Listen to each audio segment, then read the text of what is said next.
Bismillahirrahmanirrahim. Assalamualaikum warahmatullahi wabarakatuh.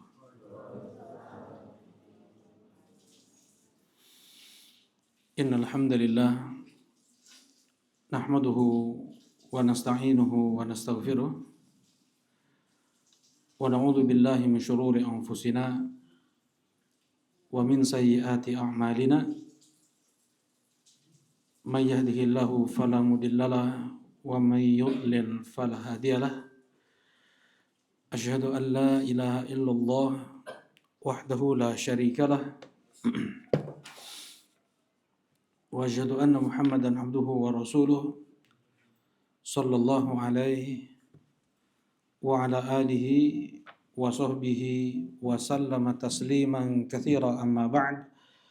Qala Allah ta'ala fil Qur'anil Karim, ya ayyuhalladzina amanu taqullaha wal tanzur nafsum ma qaddamat lighad wattaqullaha innallaha khabirum bima ta'malun. Alhamdulillah bifadlillahi wa rahmatihi wa ihsani, kita bersyukur dengan memuji Allah Subhanahu wa taala yang dengan limpahan nikmat, rahmat dan ihsan-Nya di pagi menjelang siang hari ini Allah mudahkan kita duduk berkumpul di rumahnya menunaikan ibadah thalabul ilm, ibadah duduk belajar ilmu agama yang ibadah ini ditinggalkan oleh banyak kaum muslimin sekarang ini. Kurang peduli mereka terhadap agama mereka. Kurang peduli mereka terhadap Rabb yang menciptakan mereka, Nabi yang sudah berjuang sampai nikmat ini kepada kita. Nah, karena itu disebutkan oleh para ulama bahwasanya thalabul ilm, belajar ilmu agama adalah ibadah terbaik setelah amalan wajib. Setelah amalan wajib, salat 5 waktu, setelah puasa Ramadan, zakatul mal, haji Islam, berbakti kepada kedua orang tua. Sekalipun puasa Daud kalah ibadahnya dengan duduk bermajlis dalam majlis ilmu, belajar ilmu agama. Salat tahajud kalah pahalanya. Salat duha, salat rawatib, zakat zakat wajib ya. Sedekah, wakaf, masih lebih besar pahala seseorang dia duduk bersimpuh belajar ilmu agama. Karena kebaikan ilmu agama itu bukan hanya untuk pribadi dia saja, tetapi juga berpindah pada istrinya, anak-anaknya, sahabatnya, orang-orang terdekat dia, dari orang tua dan yang lainnya. Bahkan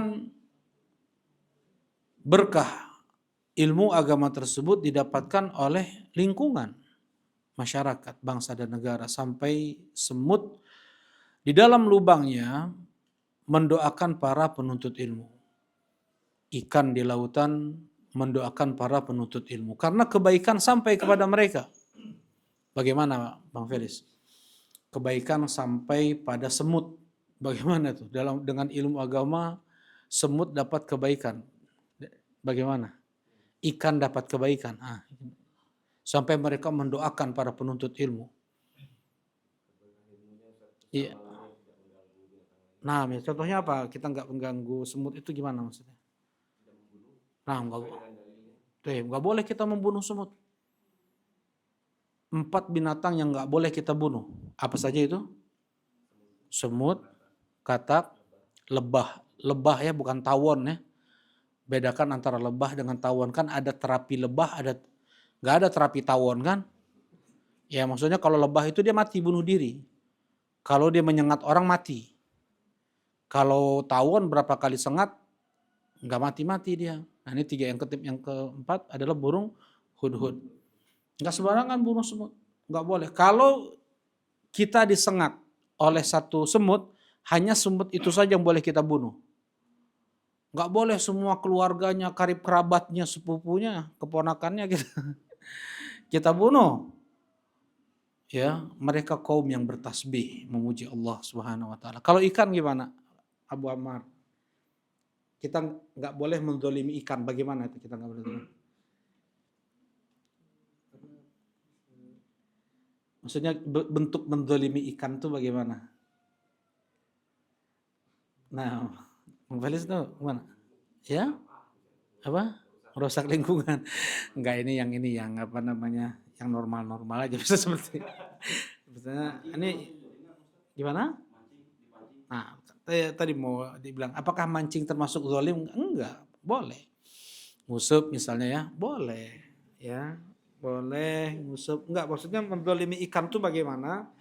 Memasaknya di saat hidup. Karena ada sebagian memasaknya di saat hidup. Masih hidup nih, langsung dimasak, langsung dimasuk. Ini ikai kepiting, ya kan? Langsung dimasak tuh hidup-hidup tuh. Nah, hukumnya haram. Mana dalilnya? Rasulullah Shallallahu Alaihi Wasallam berkata, la yu'adzibu bin nari illa rabbun nar. Tidak boleh mengadab dengan api kecuali Robnya api, kecuali Allah. Ya, uh, nah, tidak boleh mengadab dengan api, nggak boleh membunuh dengan api kecuali hanya Allah. Nah, seperti misalnya masak kan panas itu, ikan masih hidup, sebagian ikan masih hidup. Ya wayahna rek impun rek naon, impun tahu ya, impun. Ya, soal ini sebagian daerah bukan apa namanya, sebagian di Bandung bukan impun apa namanya? Ya gitu. Nah, sekalipun impun masa, walaupun susah tentunya kan, bunuhnya kan satu persatu gimana, belalang, ya tetap dia harus mati dulu sebelum dimasak. Nah, mereka mendoakan para penuntut ilmu, disitulah bagaimana berkah ilmu itu berpindah pada Waalaikumsalam pada binatang sekalipun, ya. Nah, kita sampai maksa anak kita untuk sholat nih, itu berkah itu. Bukannya justru sayangnya orang tua itu membiarkan dia nggak sholat, ya bahkan sampai terkadang orang tua dia harus mukul sayang, mukul ada bukan mukul sampai memar, bukan mukul melukai, bukan, sebagai bentuk sayang berkah ilmu ini kepada mereka, begitu ya. Nah, mudah-mudahan Allah terima amal ibadah kita dan mudah-mudahan menjadi sebab dipermudahnya langkah kaki kita menuju surga Allah Subhanahu wa taala. Allahumma amin ya rabb. Insyaallah kita akan melanjutkan ya, masih dalam kajian hadis Mu'adz ibn Jabal. Ya, kita masih di amalan kedua yang paling dapat memasukkan seseorang ke dalam surga dan pula menjadi sebab seseorang dijauhkan dari neraka, yaitu sholat, menegakkan sholat. Dan atau kita sudah masuk ya, kita sudah masuk beberapa hukum tentang fikih sholat. Sekarang kita masuk pada doa al-istiftah, doa iftitah atau doa al-istiftah. Ya. Nah, untuk mengangkat kedua tangan tingginya sampai mana? Nah, sejajar dengan bahu atau sejajar dengan daun telinga. Kemudian jemari bagaimana? Dirapatkan atau direnggangkan? Tidak dirapatkan, tidak juga direnggangkan ya, antara itu. Kemudian jemari harus dibentangkan ya, tidak boleh ya, jangan kayak orang malas, Allahu Akbar. Malas seperti itu. Nah, setelah takbir Rasulullah ada jeda. Tidak langsung baca surat Al-Fatihah. Abu Hurairah radhiyallahu taala anhu bertanya kepada Nabi sallallahu alaihi wasallam, "Ya Rasulullah, ara'aita sukutaka ma baina takbiri wal qira'ah fama taqul?" Ya Rasulullah, jeda tempo diammu antara takbiratul ihram dengan bacaan Al-Fatihahmu, apa yang kau baca? Kok ada diam nih dari takbiratul ihram sampai antara takbiratul ihram dengan apa? Dengan Al-Fatihah kok ada jeda. Apa yang kau baca ya Rasulullah? Nah, Kemudian Rasulullah SAW menjawab, aku membaca Allahumma ba'id baini wa baina khataayai kama ba'adta bainal masyriqi wal maghrib sampai akhir. Ya. Kalau kamu pakai doa iftitahnya sama atau wajah tu wajhi? Wajhi lillahi fatas samawati wal. Yang ini, yang wajah tu wajhi ya. Yang pakai Allahumma ba'id baini wa baina khataayai yang mana? Siapa? Coba cing ngacung. Oh dikit ya yang pakai ya. 1 2. Selebihnya pakai wajah tu wajhi ya. Nah, ya. Ya, dua-duanya sahih. Dua-duanya sahih. Kayak kalau yang wajah tu wajah lillahi fatas samawati wal itu diriwayatkan oleh Imam Muslim. Ya, sedangkan Allahumma ba'id baina wa baina khataayai itu diriwayatkan oleh Al-Bukhari dan Muslim. Dua-duanya sahih, dua-duanya benar datang dari Nabi Shallallahu alaihi wasallam. Dan yang terbaik adalah kita menggunakan terkadang ini, terkadang itu, tidak itu saja gitu ya. Ini diantara sunnah Rasulullah Shallallahu alaihi wasallam itu tidak membaca dalam zikir salat itu aja zikirnya. Ya, tapi diganti-ganti agar kita fokus. Agar kita fokus. Kalau kita bacanya itu aja kadang kurang fokus ya. Nah, dan untuk banyak di sini ada 9. Doa iftitah itu ada 9. Ya, semuanya sahih. Dan yang sering dipakai oleh Rasulullah ketika salat taraweh. Nah, berapa lama lagi kita insya Allah masuk Ramadan nih, Bang Felis? Sebulan ya? Sebulan lebih dikit lagi ya. Nah, persiapan untuk kita menghafal. Gimana, semangat nggak nih kalau dikasih tugas menghafal? Menghafal doa iftitah. Dan ini doanya bagus banget ini. Ya, doa iftitah ketika sholat tahajud. Dipakai juga pas sholat taraweh. Apa itu? Allahumma rabba Jibril wa Mikail wa Israfil. Ya Allah, wahai Rabbnya Jibril, wahai Rabbnya Mikail, wahai Rabbnya Israfil. Di sini Rasulullah SAW bertawasul dengan menyebut Allah, dengan menyebut Allah sebagai pencipta Jibril, Mikail, dan Israfil. Kenapa hanya disebut 3 malaikat ini? Karena 3 malaikat pembawa kehidupan. Jibril membawa kehidupan hati, Mikail membawa kehidupan alam semesta ini yang membagi angin, membagi hujan, panen, buah, Mikail. Ya, kemudian Israfil yang menghidupkan manusia setelah mereka dimatikan oleh Allah Subhanahu wa taala. Fatiras samawati wal ardh. Ya Allah, Engkau adalah yang menciptakan langit-langit dan bumi. Alimul ghaibi wa syahadah. Engkau mengilmui perkara gaib dan perkara yang nyata. Anta tahkum baina ibadika fima kanu fi ikhtalifun. Engkau menghukumi hamba-hambamu apapun yang mereka perselisihkan. Ihdini limakhtulifa fihi minal haqqi bi'idhnik. Berikanlah aku hidayah terhadap apa yang mereka perselisihkan dengan kebenaran dengan izinmu ya Allah. Innaka tahdi man tasya ila siratal mustaqim. Sesungguhnya Engkau beri hidayah pada siapa yang Kau kehendaki menuju jalan yang lurus. Jadi ini diantara doa kita minta hidayah. Sekarang kita banyak orang berselisih, berbeda pendapat, atau mereka mengadu argumen, ya, mempunyai hujah, alasan masing-masing.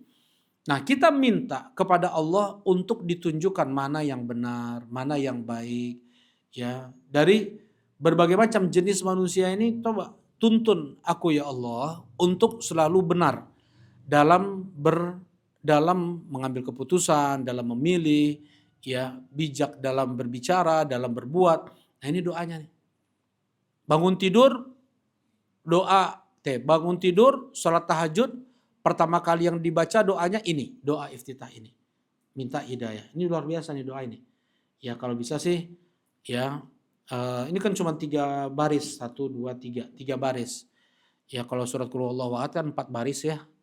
Kalau ini cuma 3 baris. Kalau bisa nanti Bang Felis bagiin ke teman-teman ya. Ibu-ibu siap, ibu-ibu ngapal ya, Bu ya. Ya, insya Allah lah.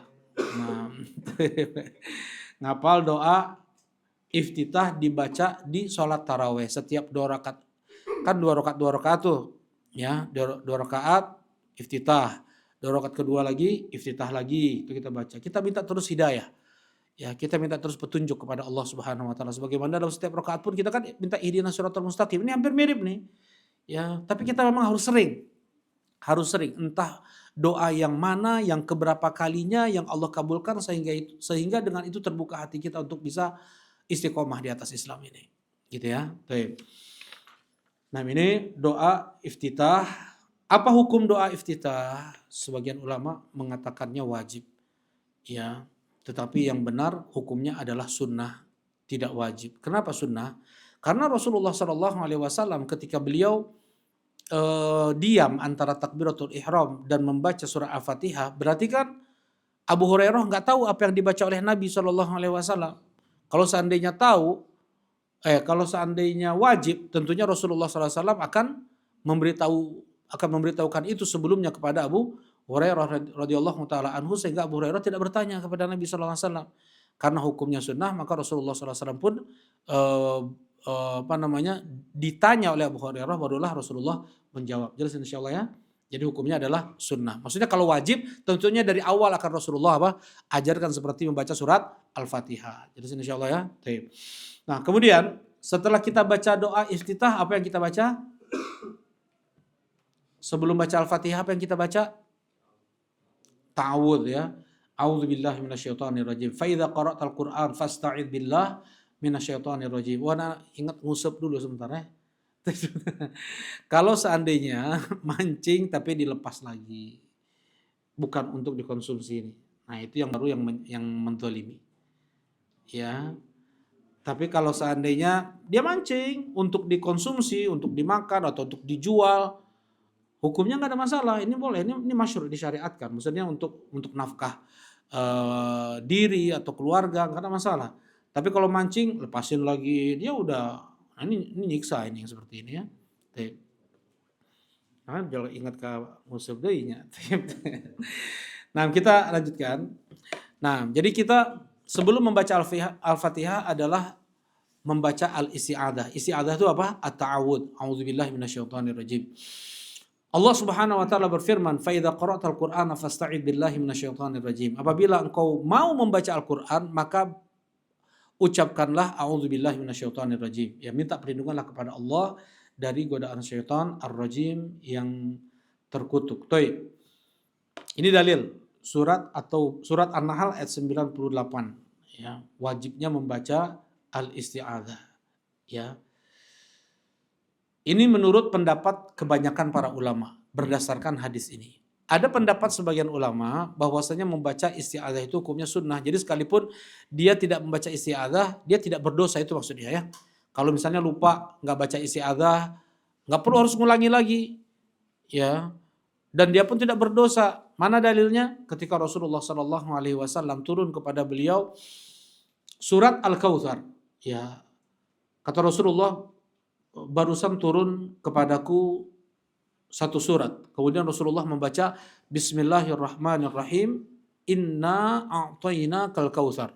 Fasholli li rabbika wanhar inna syani'aka huwal abtar. Rasulullah tidak membaca isti'adzah atau ta'awudz sebelumnya, menunjukkan bahwasanya ta'awudz hukumnya apa? Sunnah. Kalau seandainya wajib, pastilah kan Rasulullah baca sebelumnya. Jelas insyaallah. Nah, jadi ini ilmu usul fikih ya. Dalam ilmu usul fikih itu kayak gini. Al aslu fil wujub yufidul wujub. Hukum asal perintah itu adalah wajib. Kayak misalnya fa idza qara'tal Qur'an fasta'id billah. Kata Allah, apabila engkau mau membaca Al-Qur'an, minta perlindungan kepada Allah. Berarti hukumnya apa? Wajib, hukum asalnya. Kecuali apabila di sana datang dalil yang bisa mengubah hukum wajib tersebut menjadi hukumnya sunnah. Nah, tadi Anda sampaikan dalilnya.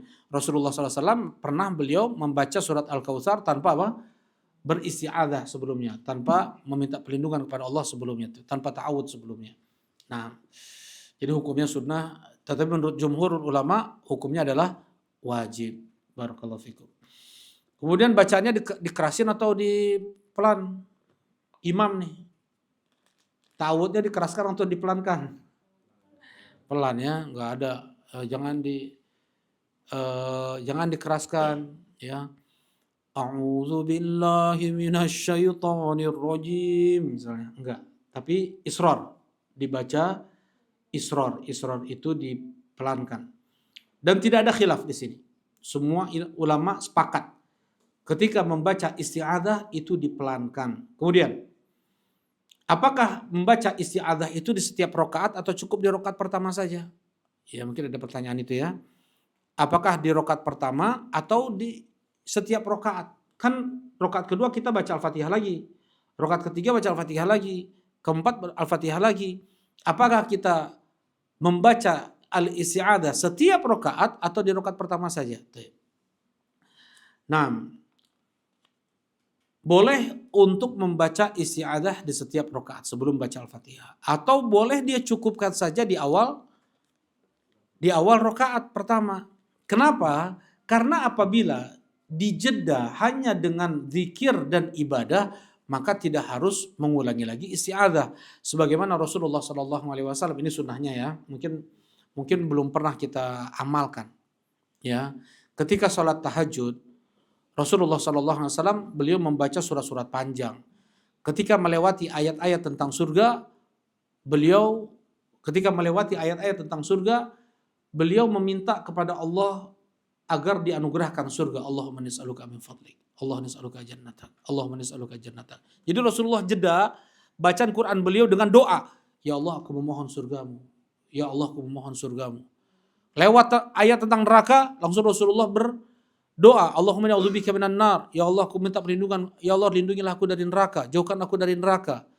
Ya, ini kemudian lewat ayat tentang tasbih. Sabbihisma rabbikal a'la. Subhanallah, subhanallah, subhanallah. Seperti itu. Melewati ayat tentang tahmid. Wa qulil hamdulillah. Ucapkanlah oleh kalian alhamdulillah, alhamdulillah, alhamdulillah. Nah, ini Rasulullah SAW, beliau seperti itu sunnahnya. Mungkin belum pernah kita amalkan ini ya, atau sudah Kang Dimas pernah. Nah, dan ini pun hanya di sholat sunnah, baik tahajud atau duha atau sholat sunnah yang lainnya. Kalau sholat wajib tidak Rasulullah lakukan ini. Ada juga sholat. Nah, ini juga sunnah sangat jarang dan sangat aneh kalau ini diamalkan juga ya. Cuman inilah pernah dilakukan Rasulullah SAW. Yaitu apa? Ketika sholat zuhur, sholat asar, terkadang Rasulullah mengeraskan bacaannya. Bang Felis, ba'dal ayatihi, sebagian ayat-ayatnya. Misalnya baca surah Al-Fatihah kan disir tuh. Nah, ketika iyyaka na'budu wa iyyaka nasta'in, dikeraskan sebagian ayatnya. Nanti pelan lagi, ihdinas siratal mustaqim, nanti pas masuk ayat misalnya, masuk surat misalnya, Allahus samad lam yalid wa lam yulad wa lam yakul lahu kufuwan ahad. Seperti itu. Karena yusmi'una ba'd ayat, kata para sahabat, terkadang Rasulullah SAW memperdengarkan kepada kami beberapa ayat yang beliau baca di sholat zuhur dan di sholat asar, seperti itu. Tadi diulangi lagi yang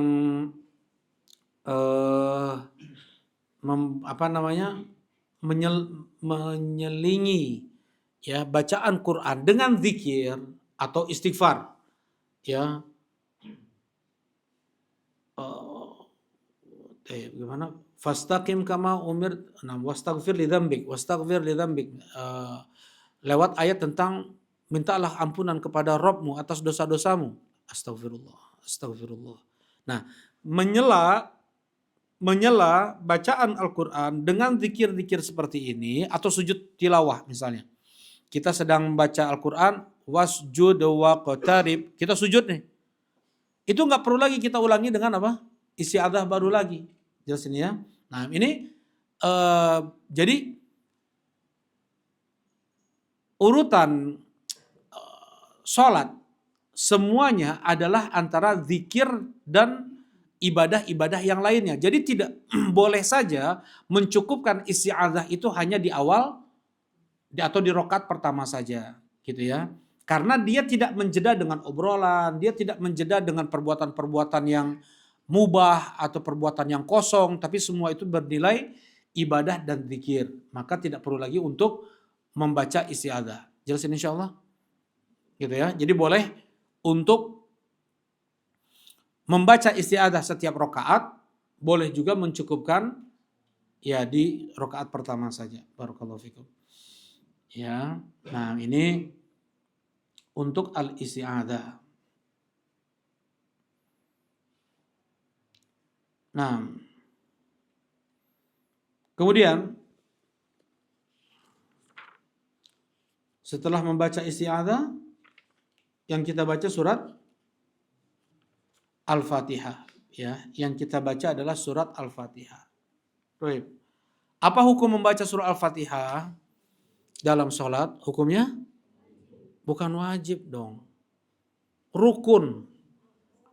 Rukun. Kalau wajib ditinggalkan cukup sujud sahwi. Kalau rukun ditinggalkan ngulangin lagi rakaat itu dari awal sampai satu rakaat itu diulangi lagi.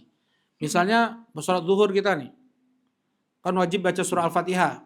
Lupa kita nggak baca surah Al-Fatihah, ulangi lagi satu rakaat itu yang lupa itu. Tiga rakaat kita ingat baca, satu rakaat kita memang pasti lupa nggak baca, pasti lupa nggak baca, bukan ragu ya. Pasti kita nggak baca. Nah, kita ulangi lagi satu rakaat ini. Kenapa? Karena surat Al-Fatihah itu hukumnya rukun. Bedakan antara rukun dengan wajib. Kalau rukun itu membatalkan satu rakaat. Satu rukun ditinggalkan, satu rakaat itu harus dia ganti semuanya. Ya, tapi kalau yang wajib ditinggalkan seperti tasyahud awal. Tasyahud awal itu hukumnya wajib. Rasulullah pernah tinggalkan, lupa. Ya, Rasulullah hanya sujud sahwi. Tetapi ketika yang rukun ditinggalkan, maka harus mengulangi apa? Rakaat tersebut. Nah, ini bedanya rukun dengan wajib. Jelas ini insyaallah? Ya. Nah, kemudian ya, mana dalilnya bahwasanya itu adalah rukun? Rasulullah sallallahu alaihi wasallam bersabda, "La sholata liman lam yaqra bi Fatihatil kitab." Tidak sah salat apabila tidak membaca surat Al-Fatihah. Ya. Tidak sah salat bagi yang tidak membaca surat Al-Fatihah. Nah, dalam setiap rakaatnya. Wa fil lafdhin la tujzi, tidak sah salat la yaqra'ur rajulu fiha bi Fatihatil kitab. Tidak sah salat seseorang yang dia tidak membaca surat Al-Fatihah. Nah, ini dalil rukunnya untuk setiap yang sholat membaca surat Al-Fatihah. Jadi mendapatkan ruku bersama imam mendapatkan satu rakaat atau tidak? Ya pernah mendengar khilaf itu ya?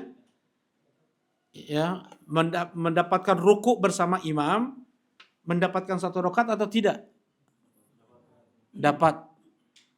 Emang kalau dapat ruku baca Al-Fatihah enggak? Berarti enggak baca Al-Fatihah kan? Baik. Al-Imamul Bukhari rahimahullahu taala. Kemudian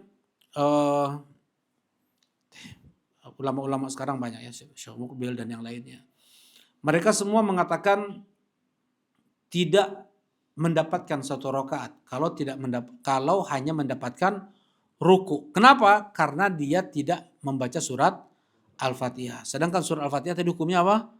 Rukun. Rukun dari rukun-rukun sholat. Kalau tidak terbaca satu rukun, tidak dilakukan satu rukun, maka batalah atau tidak sahlah rakaat tersebut. Jelas insyaallah? Ini pendapat yang pertama nih. Ya. Pendapat yang kedua, mendapatkan ruku, mendapatkan rakaat. Mana dalilnya? Hadis yang dikeluarkan oleh Imam Al-Bukhari rahimahullahu taala, hadis Abu Bakrah, bukan Abu Bakar ya. Abu Bakrah nama sahabat, yang lain Abu Bakrah. Beliau terlambat sholat.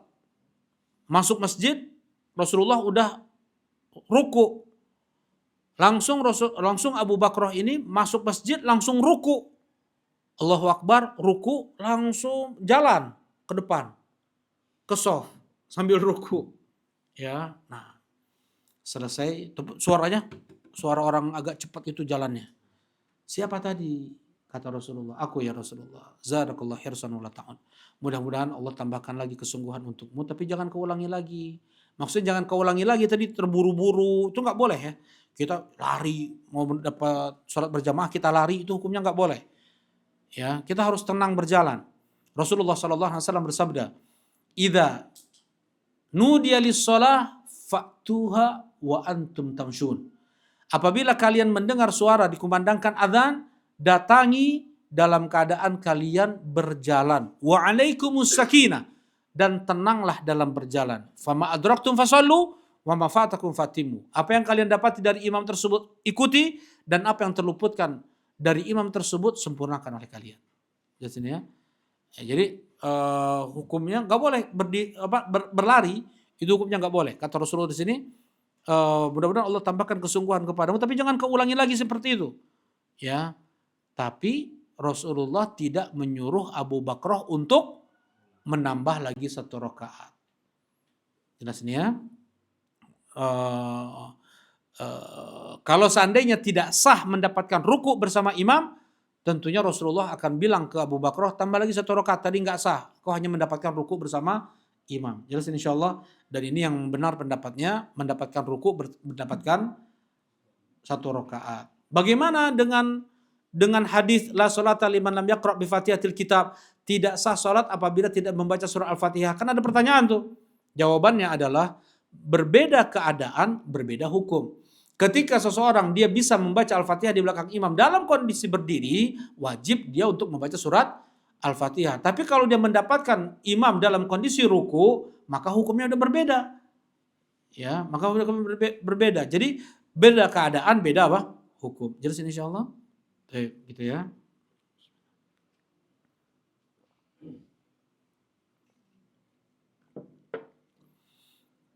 Nah, ini untuk membaca surat Al-Fatihah di setiap rakaat.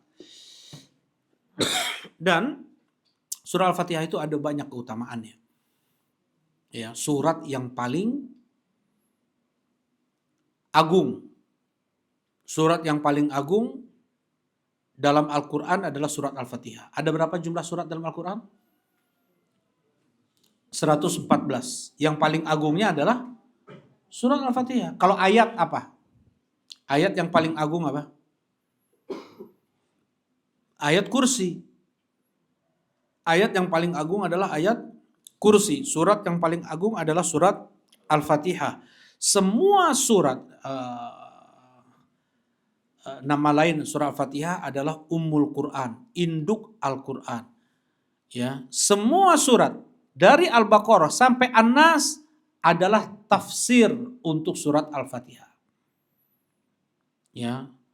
Surah Al-Fatihah ini ada keutamaannya. Jadi setiap kita membacanya, Allah berkata, ya, sebelum Anda bacakan hadis ini yang disampaikan hadis qudsi, Allah Subhanahu wa taala berfirman. Ayat pertama di surah Al-Fatihah, ayat apa itu? Ayat pertama apa? Bismillahirrahmanirrahim. Itu yang kita lihat dalam mushaf riwayat Hafs an Asim. Ya, Quran yang kita pegang, yang kita baca di Indonesia ini, itu riwayat Hafs an Asim. Ya, Asim ibn Abi Nujud. Riwayat Hafs an Asim.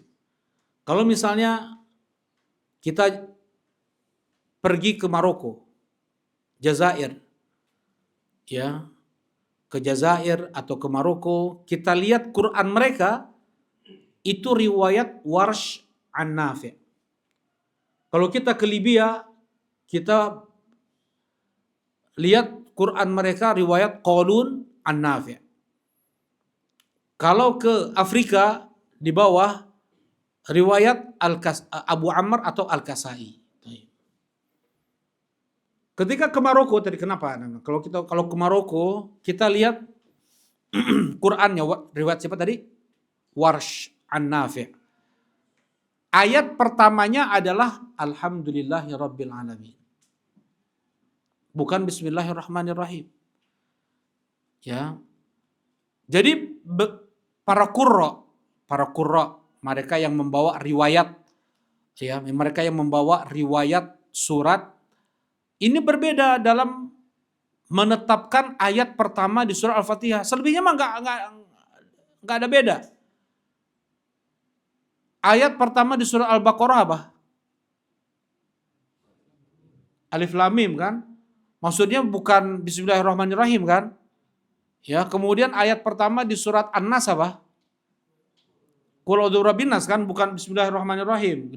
Demikian pula Al-Falaq, Al-Ikhlas, ya, Al-Lahab, semuanya mesti Bismillahirrahmanirrahim itu bukan termasuk dari ayat Al-Quran. Jelas ini ya? Nah sekarang.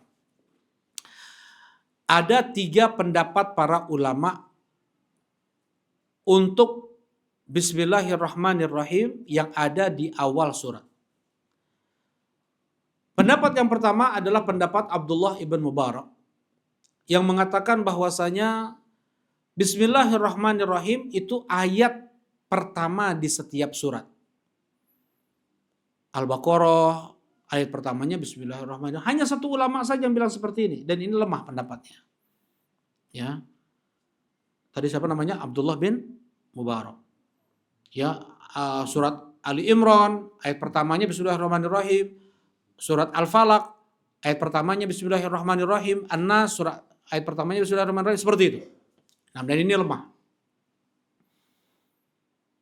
Yang kedua, pendapat Al-Imam Syafi'i rahimahullah ta'ala. Apa pendapat Al-Imam Syafi'i? Semua surat yang ada di dalam Al-Quran Bismillahirrahmanirrahim itu bukan ayat pertama di setiap surat. Kecuali surat Al-Fatihah. Kata beliau. Ini sama dengan yang kita pegang. Ya, kata Imam Syafi'i apa? Bismillahirrahmanirrahim yang ada di setiap surat itu bukan ayat pertama di setiap surat. Kecuali surat Al-Fatihah. Ayat pertamanya adalah Bismillahirrahmanirrahim. Jelas insyaallah? Ini pendapat yang kedua nih. Pendapat yang ketiga, pendapat kebanyakan para ulama. Mengatakan bahwasanya semua Bismillahirrahmanirrahim di dalam Al-Quran atau di awal surat itu bukan ayat pertama di setiap surat. Tetapi ayat terpisah. Tetap Bismillahirrahmanirrahim itu adalah ayat, tetapi ayat terpisah. Dan bukan ayat pertama di setiap surat. Jelas ini ya. Mau itu Al-Fatihah ataupun yang lain. Jadi sekalipun Al-Fatihah ya Bismillahirrahmanirrahimnya bukan termasuk ayat pertama. Jadi ayat pertama di surat Al-Fatihah itu apa? Menurut pendapat jumhur ulama adalah Alhamdulillahirabbil alamin. Nah, dan wallahu a'lam, ana sendiri lebih cenderung pada pendapat jumhur, kebanyakan para ulama yang mengatakan bahwasanya Bismillahirrahmanirrahim yang ada di dalam Al-Quran, di awal Al-Quran, awal-awal surat, itu bukan ayat pertama dalam setiap surat. Ya, sekalipun itu surat Al-Fatihah. Jadi ayat pertama di surat Al-Fatihah adalah Alhamdulillahirabbil alamin. Mana dalilnya? Kan harus ada hujahnya. Kita kalau berbicara tentang agama harus ada dalil.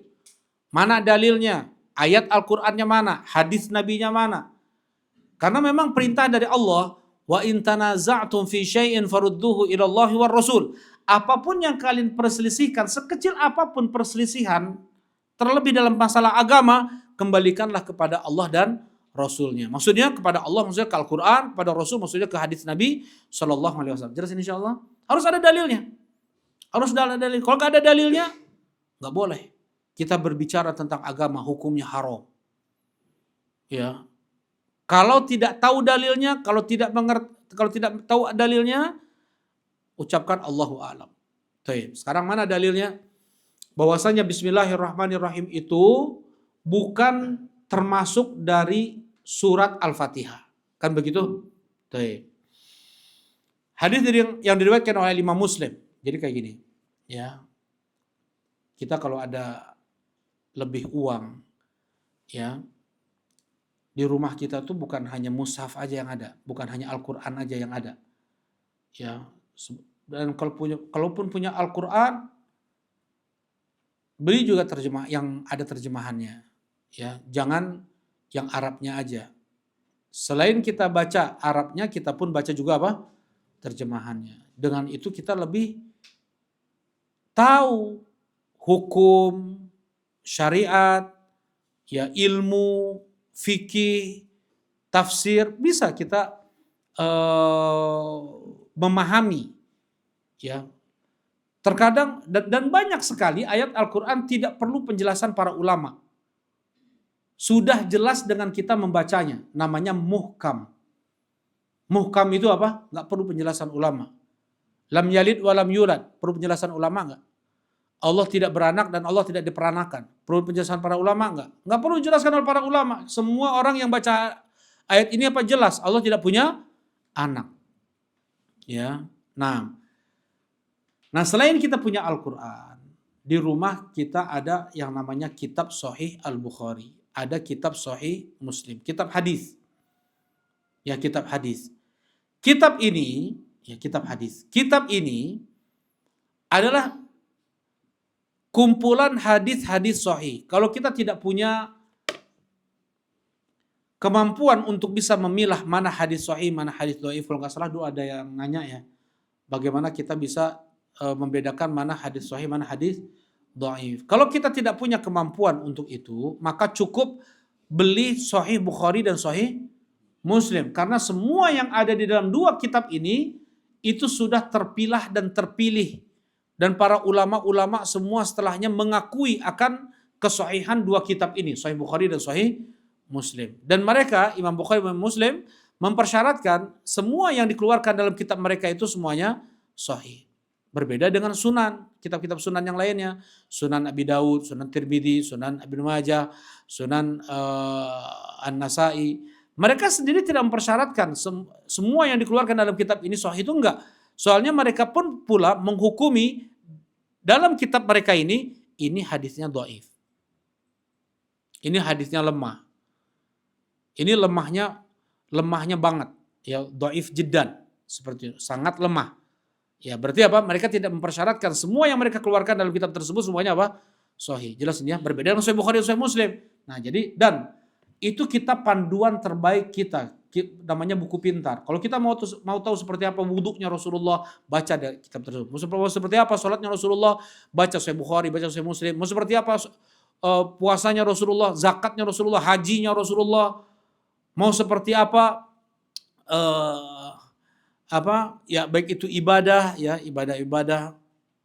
Nah, mahdhah atau ghairu mahdhah, semua itu ada dijelaskan di dalam Sahih Bukhari dan Sahih Muslim. Nah, sekarang mana dalilnya bahwasanya Bismillahirrahmanirrahim itu bukan ayat pertama di surat Al-Fatihah. Jadi kita baca hadis yang dikeluarkan oleh Al-Imam Muslim.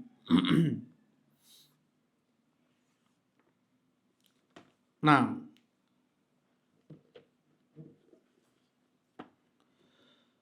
An Nabi Hurairah radhiyallahu taala anhu, anin Nabi sallallahu alaihi wasallam qala Allah taala qasamtu salata baini wa baina 'abdi nisfain. Dari Abu Hurairah, Rasulullah sallallahu alaihi wasallam bersabda, Allah Subhanahu wa taala berfirman, ini namanya hadis apa namanya? Hadis qudsi. Ya. Hadis qudsi, ucapan Allah, firman Allah, tetapi bukan bagian dari Al-Qur'an. Ya, kalamullah itu banyak. Kalamullah, firman Allah itu banyak. Ucapan atau perkataan Allah itu banyak. Al-Quran hanya bagian yang sangat kecil dari kalamullah. Ya, demikian pula hadits qudsi, Taurat, Zabur, Injil, Suhuf Ibrahim. Itu semua adalah kalamullah dan itu bagian yang sangat kecil dari sekian banyak kalamullah.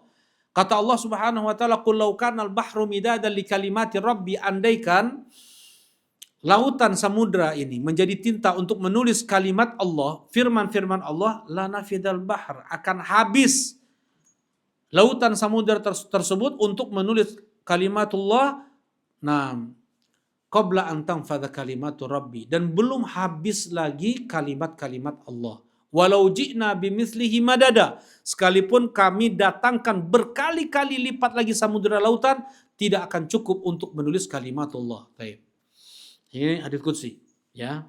Boleh nggak kalau misalnya hadits qudsi, berarti kan kalau hadits qudsi kan firman Allah juga ya. Boleh nggak dipakai untuk sholat? Ya, setelah surah Al-Fatihah kita pakai hadits qudsi gitu. Nggak boleh, yang hanya boleh dipakai untuk sholat adalah Al-Quran. Ya, misalnya, atau hadits qudsi pahalanya seperti Al-Quran nggak? Satu huruf diberikan 10 kebaikan. Dan satu kebaikan dapat menggugurkan 10 dosa. Berarti satu huruf yang kita baca dalam Al-Quran itu menggugurkan berapa dosa? 100 dosa. Satu huruf 10 kebaikan. Satu kebaikan menggugurkan 10 dosa. Bismillahirrahmanirrahim ada berapa huruf?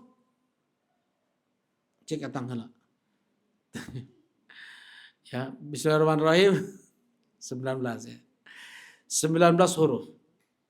Kita baca Bismillahirrahmanirrahim itu udah 19 huruf. Berarti berapa dosa gugur? 1900 dosa. Ya, gugur. Apakah keutamaan seperti itu pun berlaku juga pada surat Al-Fatihah? Pada apa? Hadits qudsi. Jelas ini? Tidak ya. Ya, jadi keutamaan firman Allah yang dapat menggugurkan dosa ketika membacanya itu hanya ada pada Al-Qur'an. Ya. Untuk hadits qudsi tidak. Tetapi ada keutamaan juga pahala kita belajar ilmu agama. Nah, kita baca hadisnya. Qala Allah Ta'ala, berkata Allah Subhanahu wa taala, qasamtu sholata baini wa baina 'abdi nisfain. Aku membagi sholat antara aku dengan hambaku dua bagian. Wali abdi masal, dan untuk hambaku nanti apa yang dia minta. Fa idza qala al-'abd alhamdulillahi rabbil alamin, apabila hambaku mengucapkan alhamdulillahi rabbil alamin, nah di sini Allah pertama kali bilang ayat pertama itu adalah alhamdulillahi rabbil alamin. Jadi Allah menamakan surat Al-Fatihah itu dengan sholat. Nama surat Al-Fatihah itu banyak sekali. Ya, ada Ummul Quran, ada As-Sab' Al-Mathani, ada Ar-Ruqyah, ada Asy-Syifa, ada banyak nama-nama Al-Quran. Nah, diantaranya adalah sholat. Kenapa dinamakan sholat? Karena tidak sah sholat apabila tidak dibaca surat Al-Fatihah. Makanya dinamakan oleh Allah sendiri surah Al-Fatihah dengan sholat. Nah, sholat, kata Allah, qasamtu sholata baini wa baina 'abdi nisfain. Aku membagi surat Al-Fatihah antara aku dengan hambaku dua bagian. Surah Al-Fatihah ada berapa ayat? 7. Nah, di antara nama surah Al-Fatihah adalah As-Sab' Al-Mathani, surat Al-Hijr. Ya, 7 ayat yang selalu terulang. Karena kita ulang-ulang terus dibaca surah Al-Fatihah.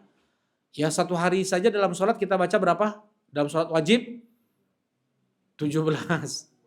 Setiap rakaat ya. Nah, ya, setiap rakaat kita baca Al-Fatihah 17 rakaat. Itu minimal tuh. Belum kita sholat sunnah, kita baca lagi surah Al-Fatihah. Ya. Nah, jadi sering kita ulang surah Al-Fatihah itu. 7 ayat yang terulang. Nah, kita harus ingat dulu, sekarang surah Al-Fatihah ada berapa ayat? 7. Ya. Allah mengatakan, aku membagi surat Al-Fatihah antara aku dengan hambaku dua bagian. Berarti setengah ewang ya. Surat Al-Fatihah Allah bagi setengah ewang. Allah setengah, hambanya setengah. Ini kata Allah sendiri. Apabila, kata Allah, apabila hambaku mengucapkan alhamdulillahi rabbil alamin, hamidani abdi. Hambaku telah memujiku.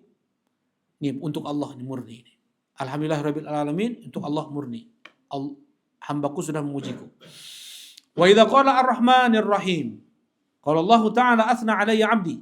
Apabila hambaku mengucapkan ar-rahmanir rahim, hambaku memujaku. Wa idza qala maliki yaumiddin, dan apabila hambaku mengucapkan maliki yaumiddin, majjadani abdi, hambaku menyanjungku. Ini 3 ayat pertama untuk Allah murni. Untuk Allah murni. Ya. Fa idza qala iyyaka na'budu wa iyyaka nasta'in, hadza baini wa baina 'abdi wa li 'abdi masa'al. Nah, ketika kita masuk ayat keempat, apa ayat keempat? Iyyaka na'budu wa iyyaka nasta'in. Nah, satu ayat ini bagi 2 kata Allah. Iyyaka na'budu, hanya kepada Engkaulah kami beribadah ya Allah. Wa iyyaka nasta'in, baru yang iyyaka na'budu itu untuk Allah, wa iyyaka nasta'in ini untuk hamba. Tidak mungkin kami bisa menghakikatkan ibadah kepada Engkau ya Allah kecuali dengan kami meminta pertolongan kepadamu ya Allah. Jadi doa pertama di surat Al-Fatihah adalah wa iyyaka nasta'in. Dan kepada Engkau pula lah kami meminta pertolongan. Coba ya. Banyak orang yang sering saya sampaikan. Banyak orang yang mungkin lebih lebih jauh lebih cerdas, lebih pintar mereka ini. Dari sisi fisik mungkin lebih kuat. Dari sisi ini dan itu mereka lebih semuanya lebih. Tetapi kenapa kok ya Allah mudahkan kita untuk sholat dan Allah tidak mudahkan mereka untuk sholat? Ya, sebagian mereka luar biasa ototnya, nge-gym terus, tetapi nggak pernah sholat. Ya, intinya adalah taufik, kemudahan, pertolongan yang Allah berikan kepada seorang hamba. Ya, bukan karena hamba tersebut, bukan karena orang tersebut cerdas pasti dia dapat hidayah, enggak. Pasti dia beribadah kepada Allah, enggak. Bukan karena hamba tersebut dia kuat pasti dia bisa sholat, misalnya, enggak. Orang dia bisa sholat, dia beribadah, itu semua karena pertolongan Allah yang Allah berikan kepada dia. Gak akan lurus bahkan lidah kita untuk mengucapkan la ilaha illallah kalau bukan pertolongan dari Allah.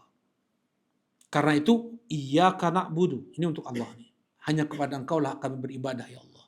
Wa iyyaka nasta'in, dan hanya kepada Engkau pula lah kami meminta pertolongan. Kami nggak bisa iyyaka na'budu ya Allah. Kami nggak bisa menjadikan Engkau satu-satunya yang kami ibadahi tanpa kami meminta pertolongan kepadamu untuk bisa kami mewujudkan iyyaka na'budu. Jelas ini insyaallah.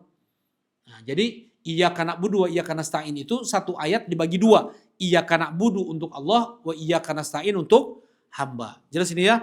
3 ayat pertama, alhamdulillahirabbil alamin, arrahmanir rahim, maliki yaumiddin, ini semuanya untuk Allah. Yang keempat, iyyaka na'budu untuk Allah, wa iyyaka nasta'in untuk hamba. Nah, 3 ayat terakhir untuk hamba. Apa itu? Ihdinas siratal mustaqim. Dan apabila hambaku mengucapkan ihdinas siratal mustaqim, ini untuk hambaku. Ini untuk hambaku. Ya Allah, berikanlah aku petunjuk menuju jalanmu yang lurus. Jadi doa. Semua doa itu untuk hamba tuh. Pujian-pujian untuk Allah Subhanahu wa taala. Pertama doa wa iyyaka nasta'in tadi. Kemudian yang kedua doa ihdinas siratal mustaqim. Minta hidayah. Ya ke jalan yang lurus. Ini yang kedua. Ayat yang ke berapa tadi? Ayat yang kelima ya. Ihdinas siratal mustaqim. Ayat yang keenamnya, diperhatikan ayat yang keenamnya, siratal ladzina an'amta alaihim. Sampai situ. Kalau kita baca di Al-Qur'an kita kan sampai akhir itu ya. Ya.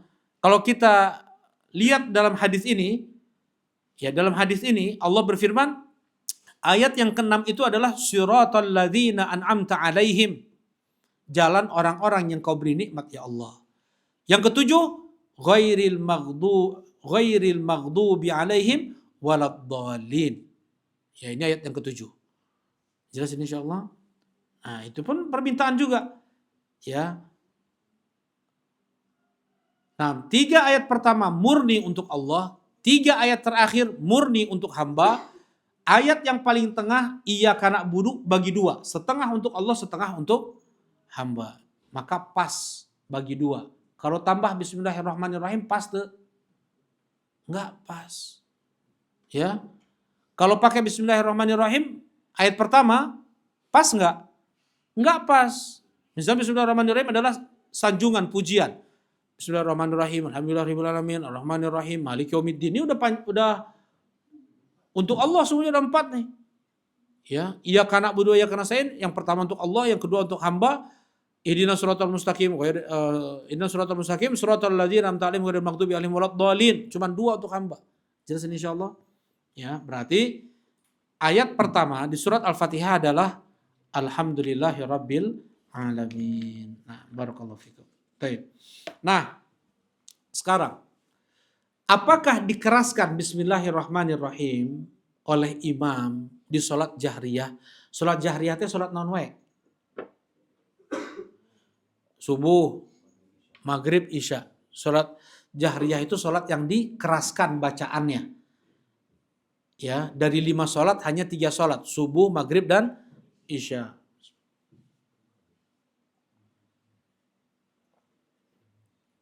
Dan para imam masjid, para imam sholat, mereka mengeraskan bacaan Bismillahirrahmanirrahim. Mereka mengeraskan surah Al-Fatihah. Apakah Bismillahirrahmanirrahimnya dikeraskan atau tidak? Ini pertanyaan nih. Kan tadi Bismillahirrahmanirrahim tetap ayat. Tetapi ayat terpisah untuk memisahkan antara 2 surat. Itu Bismillahirrahmanirrahim. Ayat terpisah. Tetapi bukan termasuk dari surat tersebut. Nah, dikeraskan nggak Bismillahirrahmanirrahimnya? Atau sama dengan isti'adzah, dengan ta'awudz, dibaca sir. A'udzubillahi minasyaitonirrajim. Bismillahirrahmanirrahim. Alhamdulillahi Rabbil Alamin. Baru yang dikeraskannya adalah dari Alhamdulillahi Rabbil Alamin. Atau dari Bismillahirrahmanirrahim. Bismillahirrahmanirrahim. Alhamdulillahi Rabbil Alamin.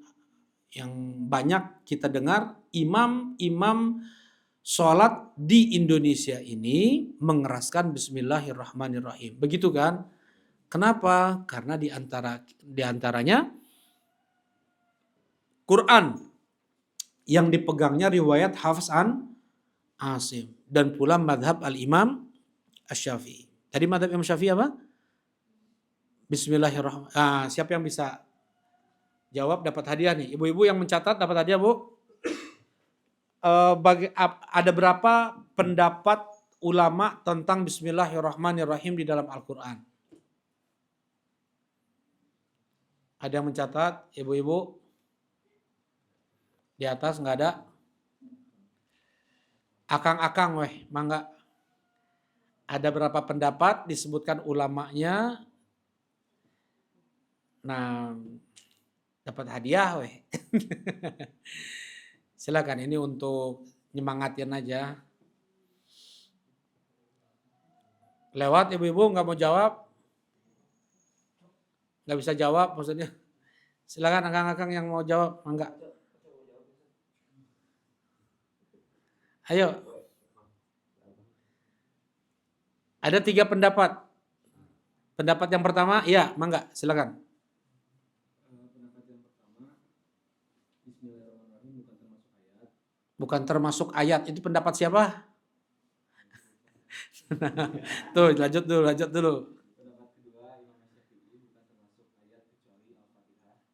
Ya, Masya Allah, jazakallah khair. Betul. Yang ketiga, Bismillahirrahmanirrahim itu ayat yang terpisah. salah. Bukan. Kalau ayat terpisah itu pendapat yang pertama. Nah, jadi kayak gini. Ada yang mau melengkapi? Pendapat yang pertama, kalau ada yang Anda urut tadi ya. Pendapat yang pertama adalah semua Bismillahirrahmanirrahim itu adalah ayat pertama di setiap surat. Pendapat Abdullah ibn Mubarak. Ya, pendapat yang pertama Bismillahirrahmanirrahim itu adalah ayat pertama di setiap surat. Surat Al-Fatihah, Al-Baqarah, An-Nisa, Ali Imran, semuanya gitu. Pendapat yang kedua, pendapat Imam Syafi'i. Semua Bismillahirrahmanirrahim bukan bagian dari surat kecuali hanya surat Al-Fatihah. Bismillahirrahmanirrahimnya bagian dari surat Al-Fatihah.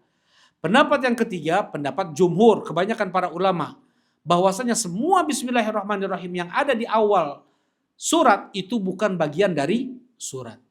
Tetapi ayat terpisah, bukan bagian dari surat tersebut. Jelas insyaallah. Nah, sekarang sebagaimana negeri kita ini secara umum bermadhab dengan madhab Syafi'i. Ya, jadi penyebaran madhab Syafi'i itu di Asia Tenggara, mau di Malaysia, di Thailand, dulu Filipina itu negara Islam luar biasa dulu ya. Dulu Filipina, kemudian ya Brunei-nya, Indonesianya, mereka semua bermadhab dengan madhab Syafi'i. Dari Yaman Selatan, dari Mesir, karena Indonesia ini banyak ulamanya berasal dari Yaman dan dari Mesir. Ya. Dan dua negara ini bermadhab dengan madhab Syafi'i banyaknya. Nah, tapi kalau misalnya kita pergi ke Arab Saudi nih, umroh, mudah-mudahan Allah mudahkan kita semua untuk umroh dan haji. Allahumma amin. Nah, kalau seandainya kita umroh, kita sholat subuh, maghrib, isya di belakang imam-imam yang ada di Masjidil Haram, Makki, yang ada di Masjidil Haram, Al-Madani, Masjid Nabawi, Masjidil Haram Makkah. Semua imam-imamnya tidak ada satupun yang mengeraskan Bismillahirrahmanirrahim.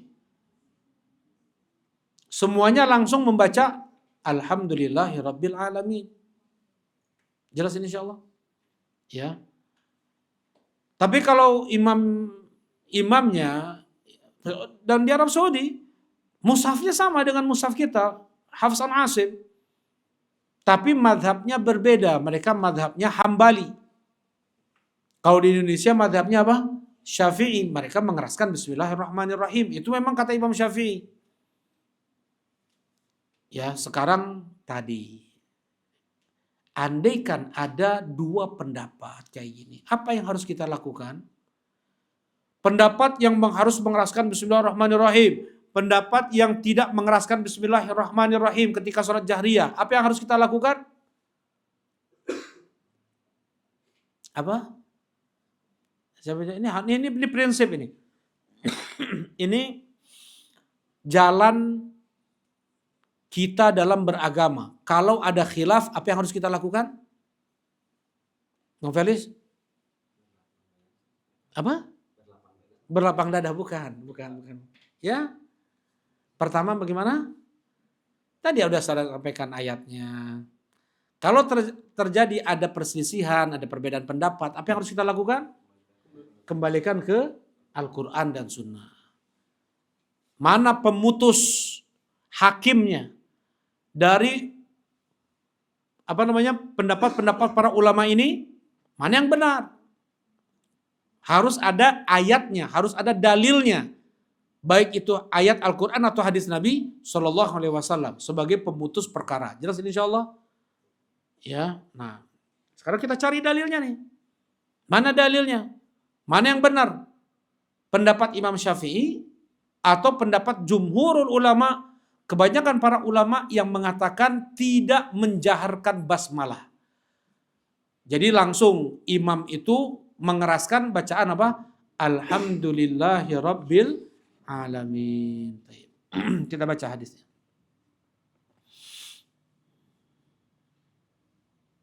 Nah, berkata Imam Al-Bukhari rahimahullah tadi dalam kitab Sahih Bukhari, bab ma yaqulu ba'da takbir. Apa sih yang pertama kali dibaca setelah takbir? Maksudnya yang dikeraskan, jahriyah. Apa yang dibaca setelah takbir? Al-Imam Nawawi rahimahullah ta'ala beliau mengatakan bab hujjah man qala la yujhar bil basmalah. Imam Nawawi apa madhabnya? Syafi'i. Beliau ulama besar Syafi'i. Tapi apa beliau mengatakan di sini? Bab dalil yang mengatakan bahwasanya tidak dijaharkan bismillah itu. Bismillahirrahmanirrahim itu tidak dijaharkan. Nah, mana dalilnya? Kita baca hadisnya ya. Anas bin Malik radhiyallahu taala anhu. Qala, "Shallaitu ma'a Rasulillah sallallahu alaihi wasallam wa Abi Bakr wa Umar wa Utsmana, falam asma ahadan minhum yaqra'u bismillahirrahmanirrahim." Kata Anas bin Malik, aku sholat di belakang Nabi SAW 10 tahun. Aku sholat di belakang Abu Bakar 2 tahun. Aku sholat di belakang Umar 10 tahun. Aku sholat di belakang Utsman 12 tahun. Berapa tahun ini sampai jadi ini? 10 tambah 2 tambah 10 tambah 12. 10 tambah 2 tambah 10 tambah 12. 34 tahun. Anas bin Malik sholat di belakang Rasulullah dari sejak Rasulullah sampai ke Madinah sampai Rasulullah meninggal. Anas bin Malik sholat selama Abu Bakar menjabat menjadi khalifah. Anas bin Malik sholat di belakang Umar bin Khattab selama Umar bin Khattab menjabat Amirul Mukminin 10 tahun. Utsman bin Affan 12 tahun. Kata beliau, belum pernah aku mendengar seorang pun mereka membaca Bismillahirrahmanirrahim. Ini jelas gak hadisnya? Jelas ya? Belum pernah dari semua itu, belum pernah aku mendengar mereka mengeraskan Bismillahirrahmanirrahim. Kemudian juga ya, hadits Anas bin Malik juga, anna Nabi sallallahu alaihi wasallam wa Abu Bakr wa Umar kanu yaftatihuna salata bilhamdulillahi rabbil alamin. Bahwasanya Rasulullah, demikian pula Abu Bakar, demikian pula Umar, mereka memulai bacaan salatnya dengan alhamdulillahi rabbil alamin. Jadi tidak, apakah dibaca Bismillahirrahmanirrahim? Dibaca, tetapi dibacanya apa?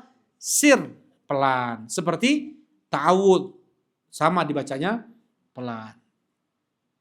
Nah, banyak lagi hadisnya, hadis Aisyah. Kata Rasulullah, hadisnya muttafaqun alaih. Kata Aisyah radhiyallahu taala anha, kana Rasulullah SAW yaftatihu salata bitakbir wal qira'ata bilhamdulillahi rabbil alamin. Kata Aisyah radhiyallahu taala anha, Rasulullah SAW mengawali salat dengan mengucapkan takbir dan mengawali bacaan dengan mengucapkan alhamdulillahi rabbil alamin. Jelas insyaallah nih ya. Nah, ini kalau kita mau ikut dalil yang jelas datang dari Nabi, ya tidak dikeraskan Bismillahirrahmanirrahim. Ya. Bagaimana dengan yang mengeraskan Bismillahirrahmanirrahim? Bagaimana kalau dikeraskan Bismillahirrahmanirrahim? Salatnya sah. Salatnya sah. Ya. Bahkan ada juga sebagian sahabat yang mengeraskan Bismillahirrahmanirrahim. Ya, seperti Abu Hurairah dan yang lainnya. Nah, sekalipun demikian, ya, sama sekali kita tidak makruh untuk sholat di belakang imam yang mengeraskan apa? Bismillahirrahmanirrahim. Para sahabat-sahabat yang lain mereka tidak menentang keras yang mengeraskan Bismillahirrahmanirrahim. Kalau nambahin sholat subuh jadi 3 rakaat ditentang keras nggak? Diingkari nggak? Kenapa diingkari? Kan bagus nambah rakaat, berarti nambah takbir, nambah ruku, nambah sujud, nambah baca Al-Fatihah, nambah baca Subhana Rabbiyal A'la. Kan bagus. Kenapa diingkari? Karena tidak sesuai syariat. Nah, yang seperti itu besar. Ya. Tidak sesuai syariat itu istilah lain untuk namanya bid'ah. Bid'ah itu yang tidak ada syariatnya dari Nabi SAW. Ya. Kan bagus. Tidak semua yang bagus menurut kita bagus menurut Allah. Ya. Apa salahnya kalau misalnya hanya istilahnya bagus menurut perasaan atau akal logika kita, tambah aja sholat subuh jadi 4 rakaat, kan bagus. Kan bagus. Bagusnya dari sisi apa? Menambah amal kan? Tambah baca Quran, tambah rakaat, tambah ruku, sujud, tasbih, takbir. Nah, tetapi yang bagus menurut kita belum tentu bagus itu menurut Allah Subhanahu wa taala. Nah, demikian pula semua syariat seperti itu. Ya, semua syariat seperti itu. Hukum asal kita beribadah adalah apa jawabannya? Hukum asal kita beribadah, ada masih ingat? Ya. Hukum asal beribadah hukumnya apa? Coba, ibu-ibu mau jawab dapat hadiah, Bu. Hukum asal ibadah adalah titik-titik. Berarti gak nyatet ibu mah dulu. Akang-akang, hukum asal ibadah adalah haram. Ya dapat hadiah. Yang bilang haram dapat hadiah. Ada tadi dapat hadiah. Nah, hukum asal ibadah adalah haram. Kecuali yang datang dalil dari Nabi Muhammad Sallallahu Alaihi Wasallam. Nggak boleh kita sholat subuh kecuali ada dalilnya. Ada nggak Rasulullah sholat subuh? Oh ada, berarti boleh kita melakukan sholat subuh. Boleh nggak 5 rakaat? Haram tuh. Kecuali ada dalilnya 5 rakaat. Ada nggak dalil 5 rakaat? Nggak ada dalilnya. Yang ada berapa rakaat? Cuman 2 rakaat. Lebihnya boleh nggak? Haram. Jelas ini? Itu syariat. Ya. Bulan Ramadan kita sholat, kita puasa. Kita puasa. Wah. Kalau dari bulan Rajab kita puasa boleh nggak? Maksudnya kita wajibkan. Kan Allah mewajibkan cuman puasa Ramadan. Saya mah gantilah Sya'ban dengan Rajab 2 bulan. Tapi Ramadan saya nggak puasa. Kan marema sanes Ramadan deh. Capek, iya kumahanya. Digentosan ku 2 bulan.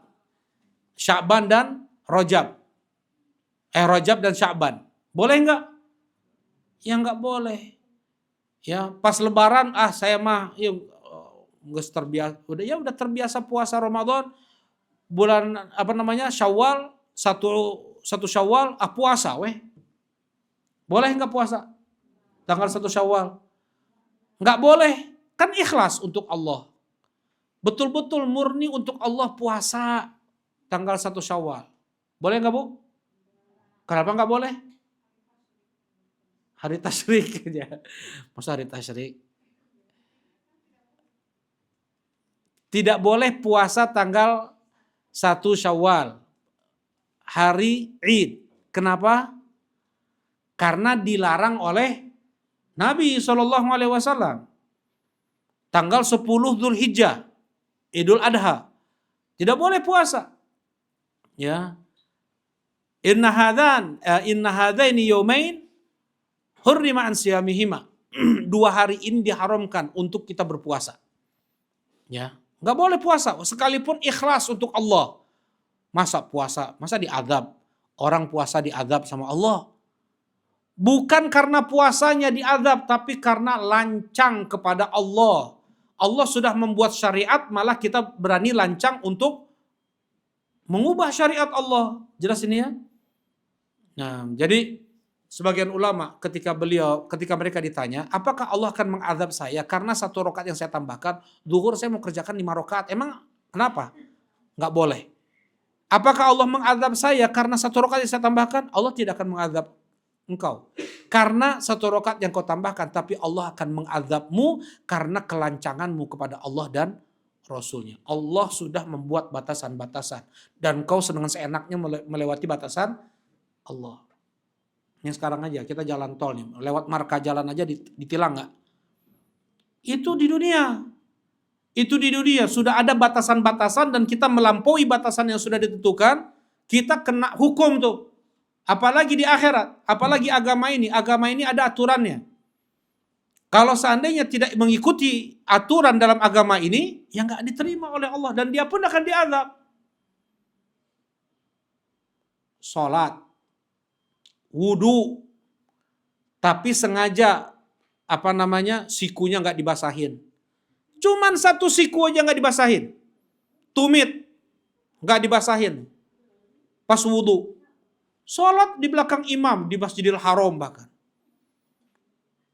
Dapat surga nggak? Wailul lil a'qabi minan nar. Celakalah seseorang yang dia tidak membasuh tumitnya, terancam dia dengan neraka. Neraka, coba nu sholat, nu wudu, coba wudunya tidak sempurna. Ada aturannya. Dalam agama ini ada aturannya, nggak seenak kita. Sholat tanpa wudu, sholat wudunya ngasal, atau sholat apalagi nambah rokaat atau ngurangin rokaat. Nggak bisa. Hukum asal ibadah adalah haram. Kecuali datang dalil dari Nabi. Mana dalilnya? Ada nggak dalil ibadah seperti ini? Ada tuntunannya. Kalau haji di mana? Nggak bisa haji di Madinah. Mana ada haji di Madinah? Haji itu semuanya di Makkah. Ya. Wah, ayo nama ayah ajengan haji ge ka Tasik. Nah, terus gimana itu? Ya, hukum asal ibadah adalah tadi apa? Haram. Kecuali yang datang dalil dari Allah dan Rasulnya. Mana dalilnya? Ka Tasik, wah tuh caket gitu mah tuh. Ya, kita semangat nih, kita ingin banget nih kita untuk bisa haji nih. Tasik paling seberapa jam? 4 jam. So, mana dalilnya? Ada dalilnya di Sahih Bukhari, ada dalil di Sahih Muslim. Wah, kita kerjakan tuh. Ya. Mana dalilnya? Sahur keterangan, ajengan. Sahur keterangan. Keterangan nu mana? Keterangan ya hadis versi ustadz, versi ajengan, versi enggak bisa. Harus hadis pun diperiksa kesahihannya sampai ke Nabi SAW. Enggak semua hadis itu diterima. Ya, ada yang bilang al-kibru alal mutakabbir sodako. Sombong di depan orang sombong itu sedekah. Ini ucapan orang yang enggak tahu agama, langsung dinisbatkan Rasulullah yang mengatakannya. Ini bukan hadis palsu lagi ini. Hadis yang lebih parah dari hadis palsu lagi. Ini ucapan orang-orang, ya, kita tuh tidak boleh ada kesombongan dalam hati kita walaupun hanya sebesar biji debu. La yadkhulul jannata man kana fi qalbi mithqala dzarratin min kibar. Tidak akan masuk surga seseorang yang ada di dalam hatinya sebesar biji debu dari kesombongan. Itu kata Rasulullah SAW. Kemudian menisbatkan al-kibr alal mutakabbir sodako. Sombong di depan orang sombong itu adalah sedekah. Kayak berarti kan beribadah, bukan kita sombong di hadapan orang sombong kan gitu? Ya enggak? Nah ini menyesatkan. Jadi tidak semua yang dinisbatkan kepada Nabi SAW itu adalah sahih. Harus diperiksa dulu. Ya, nah ini untuk menjaharkan bismillah, mengeraskan bismillahirrahmanirrahim ketika sholat. Wallahu a'lam. Ya, ana sendiri lebih cenderung pada pendapat yang tidak menjaharkan bismillah, tidak mengeraskan bacaan bismillahirrahmanirrahim. Ya. Bagaimana dengan yang mengeraskan baca bismillahirrahmanirrahim? Silakan mengambil ijtihadnya, ya, dan kita pun sah untuk sholat di belakangnya. Ada sebagian sahabat yang melakukannya juga, wallahu a'lam. Dan tentunya kalau mau lebih besar lagi pahalanya, tentunya dengan kita tidak menjaharkan apa? Bismillahirrahmanirrahim. Barakallahu fikum. Nah, kemudian apakah ini perlu dibahas nggak kalau yang ini ya? Kalau yang nggak hafal Al-Fatihah, semuanya hafal Al-Fatihah kan ya? Nah, jadi nggak perlu kita bahas ya. Perlu kita bahas nggak Pak Faris? Kalau orang yang nggak hafal Al-Fatihah gimana sholatnya gitu? Apa yang dibaca perlu dibahas nggak? Nggak perlu. Soalnya sudah hafal Al-Fatihah semuanya insya Allah. Ya. Atau mu'allaf mungkin ada yang masuk Islam. Ada baru yang masuk Islam, mu'allaf. Kemudian dia belum hafal Al-Fatihah. Dia belum hafal Al-Fatihah. Bagaimana, apa yang dia baca ketika sholat? Kita bahas ya. Sedikit ya. Nah, kata Rasulullah SAW, "Man lam yastati' yakhudha syai'an minal Qur'an falyaqul." Siapa yang belum hafal sedikit pun dari Al-Qur'an, maka ucapkanlah subhanallah walhamdulillah la haula wala la ilaha illallah wallahu akbar la haula wala quwata illa billah. 5 zikir ini. Subhanallah walhamdulillah la ilaha illallah Allahu akbar la haula wala quwata illa billah. Datang dalilnya mana? Datang seseorang kepada Nabi SAW dan berkata, "Inilah astati an akhudha syai'an minal Qur'an ya Rasulullah." Ini baru masuk Islam. Aku mencoba untuk menghafal Quran, enggak hafal-hafal. Ya. Ajarkan kepadaku yang membuat sah aku sholat. Kata Rasulullah, ucapkan subhanallah walhamdulillah la ilaha illallah Allahu akbar la haula wala quwata illa billah. Nah, jadi ini semua insya Allah bisa ya. Sekarang aja banyak orang-orang kafir, subhanallah, alhamdulillah, ya, assalamualaikum, insya Allah, la haula la quwata illa billah. Nah, ini mudah, kalimat ini mudah terucap. Jadi yang gak hafal Al-Fatihah bisa dengan menyebut bukan 4, 5 zikir ini. Nah. Permasalahan berikutnya, hal tuqra'ul Fatihah khalfal imam, apakah dibaca surat Al-Fatihah di belakang imam? Kita makmum nih. Apakah setiap makmum juga membaca surat Al-Fatihah atau tidak? Jelas permasalahannya ya. Yang pertama, pendapat yang pertama, tidak perlu membaca surat Al-Fatihah. Karena bacaan imam adalah bacaan makmum. Fa qiraatul imam lahu qiraah. Kata Rasulullah, bacaan imam itu bacaan makmum. Jadi dia cuma dengar aja, nyimak aja. Jangan juga dia ngelamun. Dia harus nyimak bacaan apa? Imam. Alhamdulillah rabbil alamin, dia pun baca juga dalam hatinya tuh. Alhamdulillah rabbil alamin arrahmanir rahim maliki yaumiddin. Berarti dia memperhatikan. Pendapat yang pertama tidak baca. Jelas ini ya. Cukup dengan bacaan imam saja. Pendapat yang kedua, makmum tetap membaca surat Al-Fatihah. Kapan? Setelah selesai imam membaca surat Al-Fatihah, setelah walad dhalin. Setelah amin. Ya, kita kan bareng amin sama imam. Nah, setelah itu kita membaca surat Al-Fatihah. Mana dalilnya? Rasulullah Shallallahu Alaihi Wasallam berkata, la'allakum taqra'una khalfa imamikum. Kalian baca ya di belakang imam kalian. Kata para sahabat, na'am hadzan ya Rasulullah. Kami bacanya cepat ya Rasulullah. Kata Rasulullah, la taf'alu, jangan. Kalian baca di belakang imam kalian. Illa ayyaqra'a ahadukum bi fatihatil kitab. Kecuali yang kalian baca itu surat Al-Fatihah. Fa innahu la sholata liman lam yaqra' biha. Karena tidak sah salat apabila tidak membaca surat Al-Fatihah. Berarti kalau menurut hadis ini, yang diizinkan oleh Nabi untuk makmum membaca di belakang imam hanya surat Al-Fatihah saja. Jelas insyaallah? Nggak perlu baca surat. Yang baca, kalau surat nggak perlu, cukup itu bacaan imam. Jadi qiraatul imam, qiraatul makmum, bacaan imam adalah bacaan makmum itu pada surat, bacaan surat. Tapi kalau surah Al-Fatihahnya masing-masing tetap harus membacanya. Jelas insyaallah? Ya. Kalau ada sendiri, lebih ikut pendapat yang kedua. Makmum pun tetap membaca surat Al-Fatihah. Oh, kalau Anda ikut pendapat yang pertama, pakai dalil yang pertama tadi. Apa dalilnya? Bacaan imam adalah bacaan makmum. Mencakup Al-Fatihah dengan surat. Ya silakan. Nggak ada. Nah, ini baru lapang kita. Ya, ini baru lapang. Nggak ada sedikit pun paksaan. Silakan. Pakai manapun pendapat. Yang penting pakai dalil.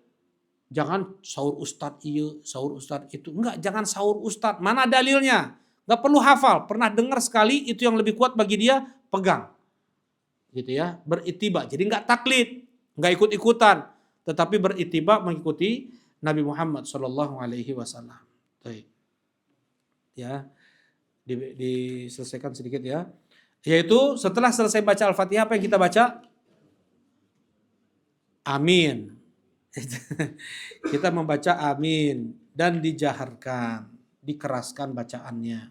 Bacaan aminnya dijaharkan. Kapan kita membaca amin? Sebagian imam mah walad dhalin, Allahumma gfirli, gitunya. Ada tambahan doa pribadi itu. Ya, tambahan doa pribadi biar diaminkan sama makmum, ya Allah ampunilah dosa saya. Amin. Padahal kita mau aminkan doa yang ada di Al-Fatihah, bukan doa si imam itu. Nah, ini tambahan yang dari imam ini yang gak ada dalilnya nih. Bikin perbedaan ini yang menjadi masalah. Kalau semuanya bersepakat apa yang datang dari Nabi, gak akan ada perselisihan. Tapi karena membuat-buat, menambah-nambah atau mengurang-urangi, terjadilah banyak perselisihan. Perbedaan-perbedaan. Kelompok-kelompok itu. Kalau semuanya kembali ke Al-Quran dan Sunnah, nggak akan ada perselisihan. Nah, kata Rasulullah SAW, ya kata Rasulullah SAW, di sini. Nah, idza qala al-imam ghairil maghdubi alaihim waladdallin faqulu amin. Apabila imam mengucapkan ghairil maghdubi alaihim waladdallin, maka ucapkanlah oleh kalian amin. Jadi kita mengucapkan amin berbarengan dengan bacaan aminnya imam, ya, langsung setelah imam mengucapkan ghairil maghdubi alaihim waladdallin. Ada sebagian juga imam dulu bilang amin, ya gitu ya. Ghairil maghdubi alaihim waladdallin. Amin dulu. Imamnya bilang amin dulu. Amin, baru amin. Ayaw kita teh. Nah, jadi ini baru sampai surah Al-Fatihah ya. Dan makna amin itu apa? Makna amin Makna amin adalah Allahumma stajib. Ya Allah kabulkanlah. Ya. Jadi kita minta ya Allah berikan aku petunjuk menuju jalanmu yang lurus, jalan orang-orang yang kau beri nikmat. Bukan jalan orang yang engkau murkai dan juga bukan jalan orang yang sesat. Ya Allah kabulkanlah. Allahumma amin. Itu apa namanya? Allahumma stajib. Amin itu artinya Allahumma stajib. Ya Allah kabulkanlah. Nah, jelas ini insyaallah. Silakan, mungkin ada yang mau ditanyakan?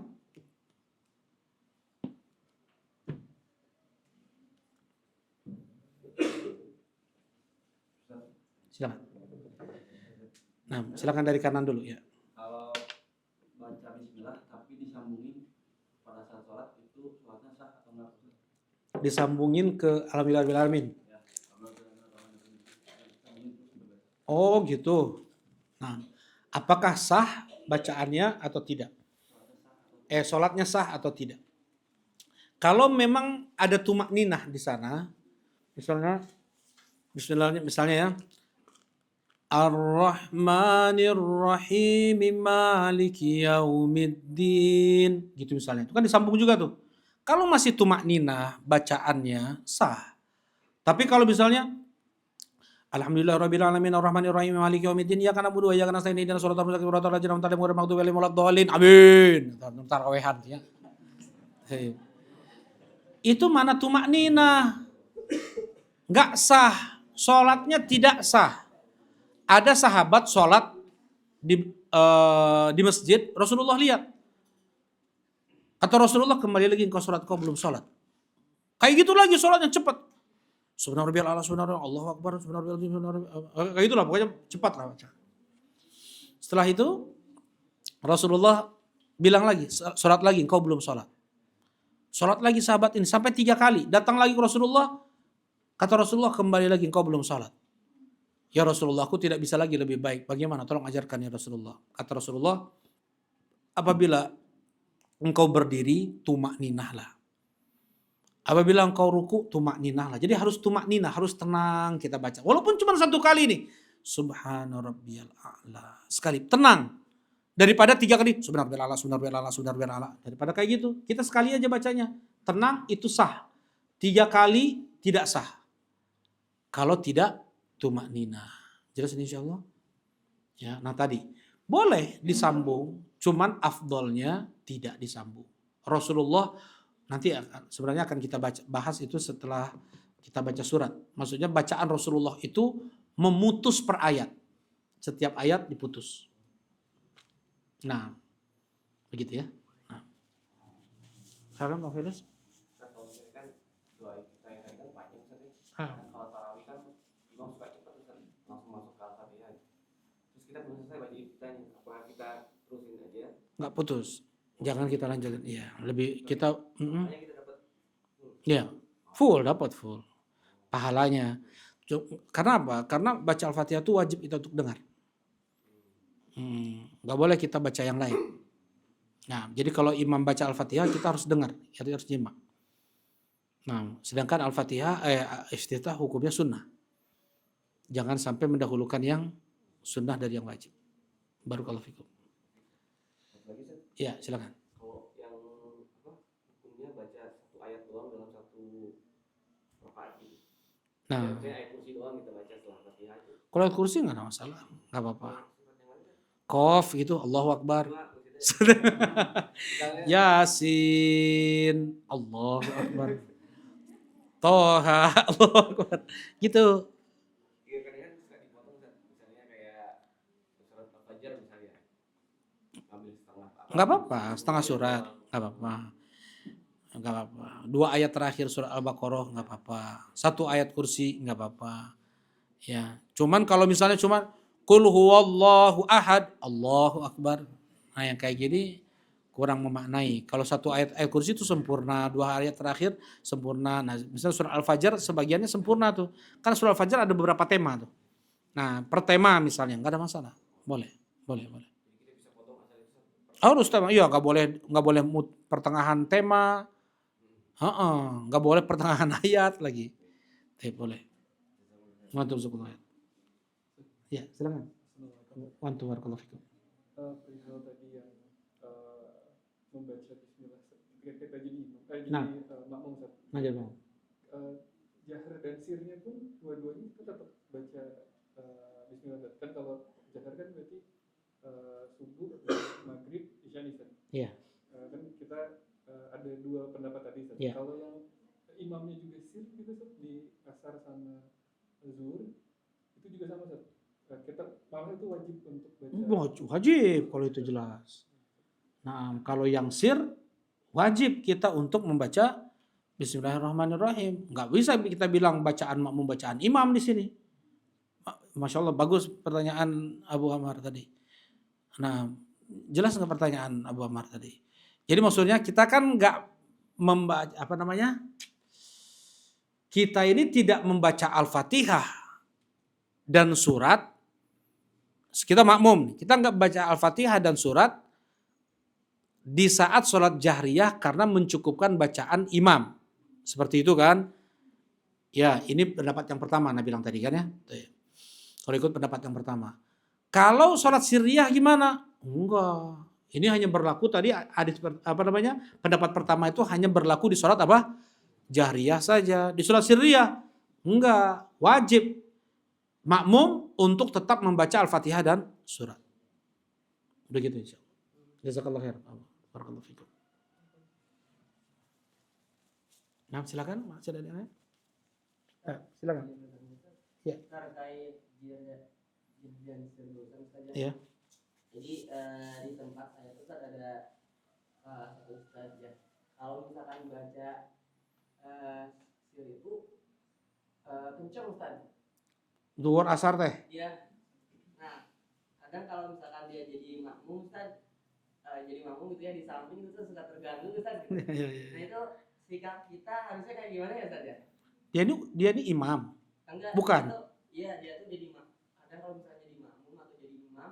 Begitu keadaannya. Nah, barakallahu fikum. Sebenarnya kita harus mengingatkan, menasehati di sini. Pak punten, bacaan Bapak terdengar sampai berapa orang di sebelah Bapak. Jadi bacaan mereka pun jadi terganggu, kekhusyuannya terganggu. Dengan cara yang lembut, dengan cara yang santun. Kita sebagai anak gitu ya, kalau orang tua ya. Punten kayak gini. Mohon dilembutkan lagi. Dia kalau bisa nggak ada suara lah kayak gitu. Pokoknya diingatkan, wajib untuk menasehati. Ya. Kecuali kalau galak nih, misalnya dinasihatin ngamuk, udah leutik icanau.